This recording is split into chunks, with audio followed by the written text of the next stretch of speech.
You good? Yes. All right, good morning, Mount Vernon. This is the Mount Vernon Industrial Development Agency meeting.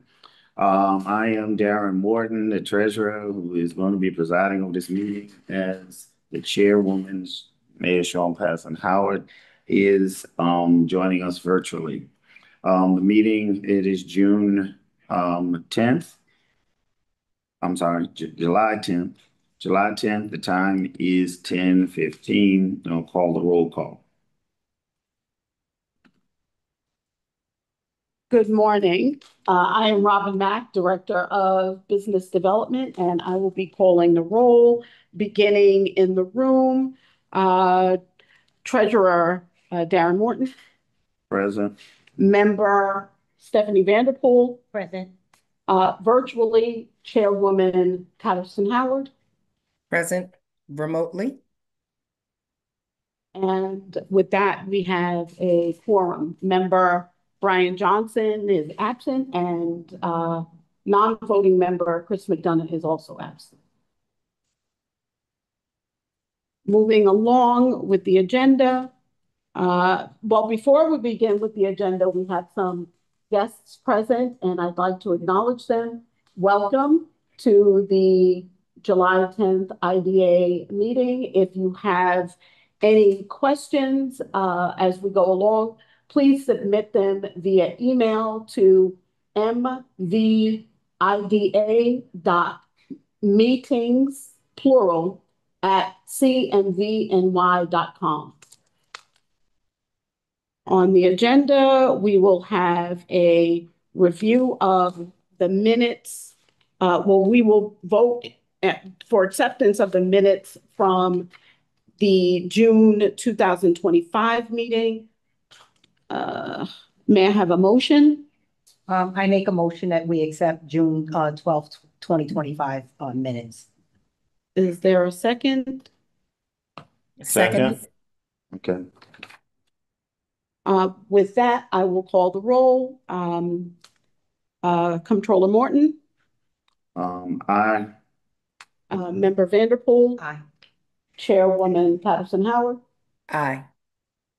The ayes have it, and the minutes for the June 2025 meeting are accepted. And can I just explain something really quickly before we go further? Yes. While I am chairwoman, because I am remote, I cannot preside over the meeting. So a person who is in remote status through open meeting law does not have the right or the ability to chair a meeting. And so in order to chair a meeting, you have to be present in the room. And that is why our controller is presiding over the meeting today. I just wanted to clarify that for people who might be watching and not understand the open meeting law.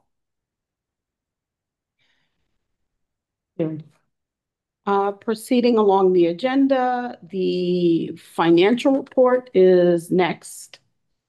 I don't believe we have a financial report for this one. Right. In the recent, so we're going to defer that for the next month. And the reason being is that our actual accountant actually had a medical emergency, so he actually had surgery and is going to be technically out, but going to be working remotely. So we're going to defer this month's financial report for us for the subsequent month. We'll work with him to get those prepared for our August meeting. So we'll can move on to the next agenda item. Yes, and we wish him a speedy recovery. Next on the agenda is the business development report, for which I will be reporting out. The project we've been following closely is Fun City, which is an indoor amusement park that is occupying the former Bed Bath and Beyond space located on Sanford Boulevard in what is commonly known as the Target part of the Target shopping center. The business is moving through the permitting process.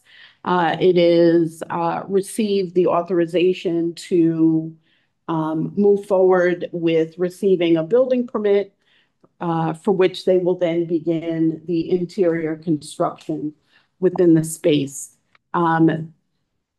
The estimated opening time has, of course, been pushed back from July to the fall and or winter of 2025. My office is working very closely with the Department of Buildings and the business owner to ensure a very smooth and expeditious process. Any questions? Yeah, I have one. Okay. What in the world is taking so long?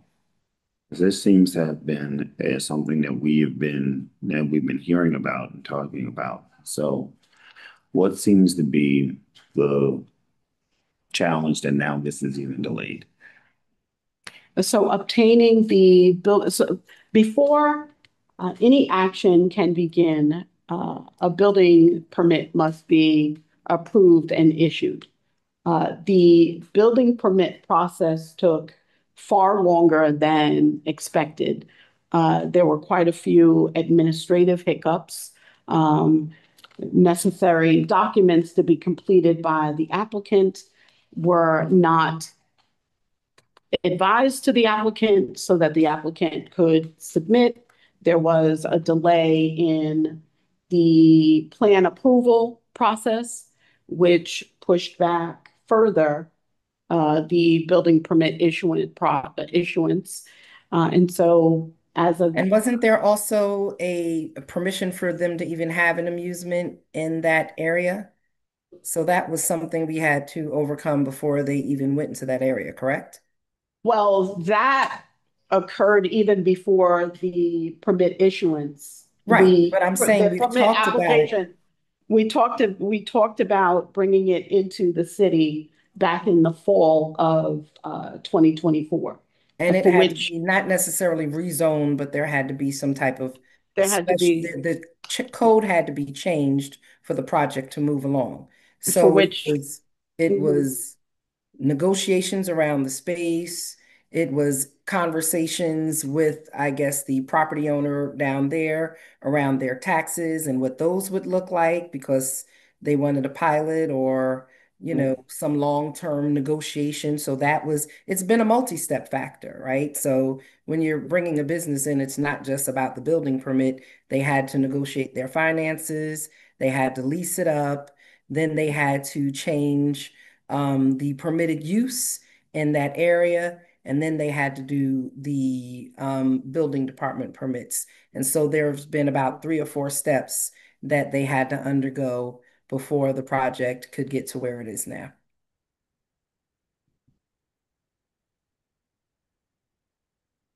Okay. I mean, I think honestly, Madam Chair, Mayor, I think we all know about those steps. I Mhm. think my real point in question was beyond that, and it seems like beyond that, that the building permit process just has taken longer than it should have. Absolutely. That there, right? Right. I don't dispute that at all. And that's why we're sitting here trying to work through how to streamline this whole building permit process, right? Because it's just duplicative. And so we're not disputing that at all. I just didn't know if you were just talking about the building department or the whole process. And, sometimes that's why I talking about projects early because there's time delays even in getting it up to that process. And that has been an added delay. Yeah, no, and So I I and I told them and I to, and I hear you, and I hear you, and I get that. I just think that we've been hearing more and more, more and more about businesses trying to come in. We've Mhm. been, and again, I'm not directly involved in that, but as comptroller, I guess, one, I need to be concerned about it from a financial standpoint, right? From economic standpoint. Then two, I'm also being copied on plethora of emails that are going back and forth about from business owners and people who are trying to open up businesses and landlords who are saying that they're losing money because people are not being able to pay rent because their business is not opened up. Mhm. And the reason why it hasn't opened up is because there seems to be this bottlenecking, this cumbersome process, this whatever it is that is happening with the building department. And, at some point, I don't know, and I know that people are trying to work through it, but it's something that we got to do because it just doesn't seem to be getting any better. And It's I could not. be wrong, right? So And the it chief of just, staff, what I want to let you know is the chief of staff, Malcolm Clark, spent the last 3 weeks doing a deep dive into every open permit, whether it's residential or business. And he's gotten all the way through the end of 2024 and he's finishing up 2025. He's written a report on where there is a bottleneck in the process, whether it's been the business, the resident, whether it's been the building department, if it's at the inspector level, if it's at the application for, plumbing or electrical, but really a detailed kind of analysis at where things are getting bottlenecked.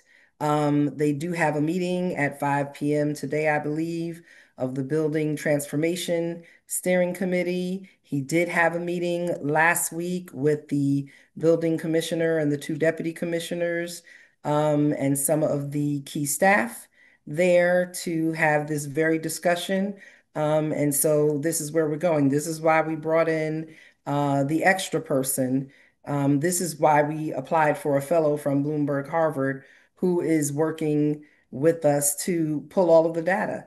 And I'm gonna be honest, some of it absolutely is bandwidth, and we still do not have the right amount of staff. And then some of it is people dragging their heels on getting back. You go out and you do an inspection, you into the system so that the people know what the next step is that they have to take in order to move forward in the process. And there are cases now that we've been able to do the deep dive, to be actually be able to see what inspectors are doing the work in a timely manner and what is not. There's things that you know, and then there's things that you can prove. And now we can prove it. And so we're dealing also with some personnel issues, so that we can move this in the right direction. Like I said before, I don't know if it's a combination of sabotage, malfeasance, resistance, or whatever, or just bandwidth. But it's multi-layered, and so I think we're getting to the point where we see. Can you really drop these? Okay, we're live again. yeah, we're live again. We're live again. Welcome back to this meeting. Unfortunately, we seemingly have again an intrusion of what is really ignorance to us, but we are going to proceed with the meeting. So, Madam Mayor, you were saying something. Okay. Yeah. So, I mean, that's where we are with the building department and the reviews. The transformation committee will meet tonight. I will be meeting again as a follow-up on Monday with the commissioners and with the chief of staff to get a deeper dive. Um, we have put in some performance standards, which I will not discuss any further because those are personnel issues, and we are monitoring some things. So, like I said, we got to the root of the cause, and some of it are people not uploading and not finishing their inspections in a timely manner so that business can go forth. One of the other challenges that we're facing is, even if we deal with some of the performance issues, is just the challenge of hiring qualified inspectors, right? And this is not an issue that is just strictly to Mount Vernon. We've been looking at it throughout the county and throughout the state. And so there has to be some workforce development plans, so that we can really bring on qualified people, whether we're going to have to do some work with the Department of State and the Department of Labor to do a job training program and prepare people to enter into this field. It is just a dearth of people. And even with us going externally, and bringing on some contracting, still they can't handle all of it either. We have to make sure that we have a strong internal team. We have had turnover due to performance issues. We've brought new people on, and we have some people there who are not, they're good in inspections, but they're not necessarily good in paperwork. So, like I said, we're drilling down to really the root causes of the challenge, but then also the bigger challenge is going to be making sure that we can maintain a qualified staff, right? So it's multifaceted. No excuses, just the facts. Okay. Well, thank you. Okay. All right, moving on. The next business we have in the permitting stage is floor and decor. The difference with this organization is they have had to go through zoning, they had to go through ARB.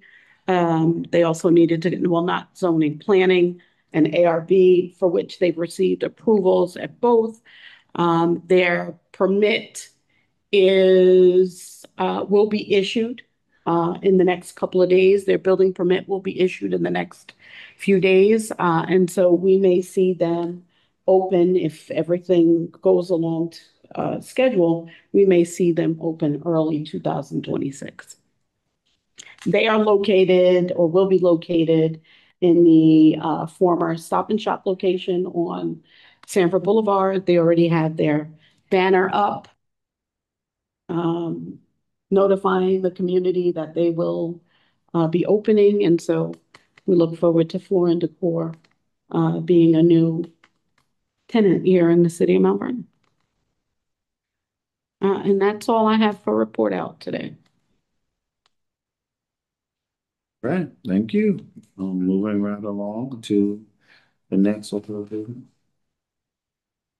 Do we have Julie in?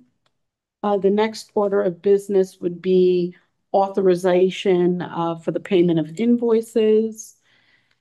Let me see if I have those documents available. That is resolution 725-1. Okay. The resolution to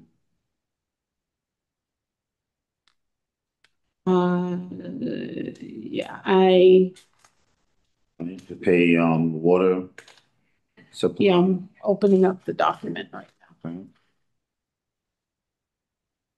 Oh, Okay, resolution 2025-1, which is for the authorization to pay water bill um